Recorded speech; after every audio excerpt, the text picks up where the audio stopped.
بسم اللہ الرحمن الرحیم۔ معزز خواتین حضرات، السلام علیکم ورحمۃ اللہ وبرکاتہ۔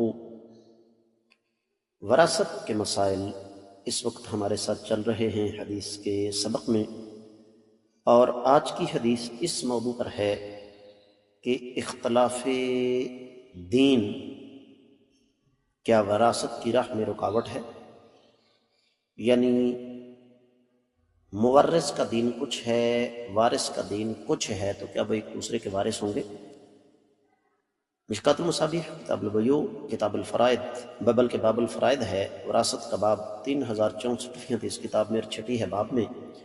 الفاظ سماعت فرمائیے گا۔ عن عبداللہ بن عمرو بن العاص رضی اللہ تعالی عنہما قال قال رسول اللہ صلی اللہ علیہ وسلم لا يتوارث اہل ملتین شتى، رواہ ابو داود و ابن ماجہ۔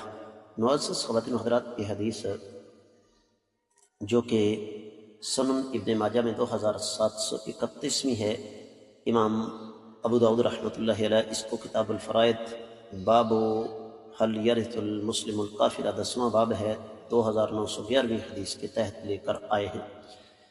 محدث العصر شیخ البانی رحمۃ اللہ علیہ نے اس کو حسن صحیح قرار دیا، شیخ زبیر الزئی رحمہ اللہ اس کو حسن قرار دیتے ہیں۔ ترجمہ اس حدیث کا کچھ یوں بنتا ہے کہ سیدنا عبداللہ بن عمرو بن عاص رضی اللہ تعالیٰ عنہما سے روایت ہے کہ اللہ کے نبی صلی اللہ علیہ وسلم نے ارشاد فرمایا، دو مذہب والے ایک دوسرے کے وارث نہیں ہوں گے۔ معزز خواتین و حضرات، یہاں پر یہ بات ذہن میں رکھیے گا کہ یہاں پر دو مذہب والوں سے مراد بنیادی طور پر تو مسلمان اور غیر مسلم ہیں۔ اب کیا یہودی عیسائی کا اور عیسائی یہودی کا وارث بن سکتا ہے؟ پہلی بات تو یہ ہے کہ اس کا تعلق ہمارے ساتھ نہیں ہے، وہ جانے اور ان کا کام، لیکن تعلق بن بھی سکتا ہے۔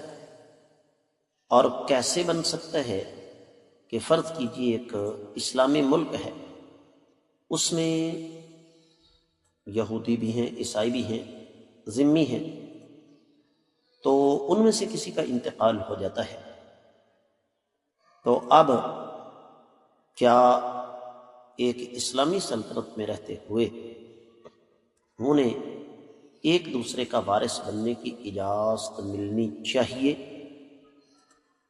اس بارے میں اہل علم کا لمبا چوڑا اختلاف ہے، اور جو بات صحیح معلوم ہوتی ہے وہ یہی ہے کہ نبی علیہ الصلوۃ والسلام نے جب فرما دیا کہ دو مختلف ادیان کے ماننے والے ایک دوسرے کے وارث نہیں بن سکتے تو نہیں بن سکتے، بے شک وہ مسلمان اور کافر کا مسئلہ ہو، وہ یہودی اور عیسائی کا مسئلہ ہو، وہ دنیا کے کوئی بھی دو مختلف مذاہب کے ماننے والے ہوں۔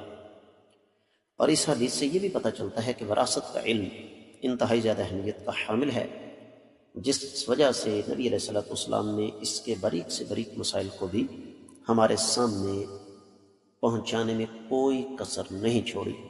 میں امید کرتا ہوں کہ یہ حدیث آپ کو اچھی طرح سمجھ آ گئی ہوگی۔ میری آپ لوگوں سے خصوصی طور پر گزارش ہے، جہاں تک ہو سکے ان اسباق کو صدقہ جاریہ سمجھ کر زیادہ سے زیادہ آگے شیئر کریں، ویڈیو کو لائک کریں، چینل کو اگر ابھی تک آپ نے سبسکرائب نہیں کیا تو ضرور کیجیے گا، اور گھنٹی کے بٹن کو ضرور دبائیے تاکہ تازہ ترین اسباق آپ کو بر وقت ملتے رہیں۔ آج کے سبق سے اجازت چاہوں گا۔ السلام علیکم ورحمۃ اللہ وبرکاتہ۔